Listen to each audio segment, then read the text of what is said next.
1000 કરોડનું કૌભાંડ સીઆઈડી ક્રાઇમે ચૂંટણી પંચને પત્ર લખ્યો। છેલ્લા 5 વર્ષથી જીએસટી અને ઇનપુટ ક્રેડિટ ટેક્સને લઈને સરકાર સાથે છેતરપિંડી કરતા હોવાનું સામે આવ્યું છે।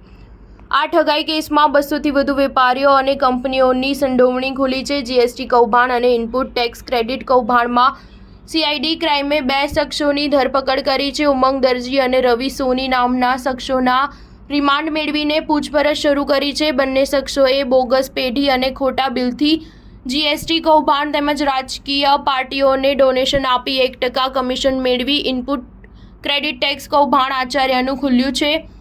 છેલ્લા 5 વર્ષથી જીએસટી અને ઇનપુટ ક્રેડિટ ટેક્સને લઈને સરકાર સાથે છેતરપિંડી કરતા હોવાનું સામે આવ્યું છે। આ ઠગાઈ કેસમાં 200થી વધુ વેપારીઓ અને કંપનીઓની સંડોવણી ખુલી છે। બનાવટી પેઢીઓ અને નકલી બિલ દ્વારા જીએસટી કૌભાંડમાં સીઆઈડી ક્રાઇમે ટીમો બનાવીને આરોપીઓની શોધખોળ શરૂ કરી છે। સીઆઈડીની તપાસમાં ભારતીય રાષ્ટ્રીય તંત્ર પાર્ટી, જનતા કોંગ્રેસ પાર્ટી મુંબઈ, સરદાર વલ્લભભાઈ પટેલ પાર્ટી, રાષ્ટ્રીય નાગરિક હક પાર્ટી, એકજૂટ અધિકાર પાર્ટી, આદર્શવાદી પાર્ટી, લોકતાંત્રિક ભારતીય રાષ્ટ્રીય તંત્ર પાર્ટી અને ગુજરાત નવનિર્માણ સેના નામની રાજકીય પાર્ટીઓના નામ ખુલ્યા છે। આ રાજકીય પાર્ટીઓએ કોઈ ચૂંટણી લડી નહીં હોવાનું સામે આવ્યું છે।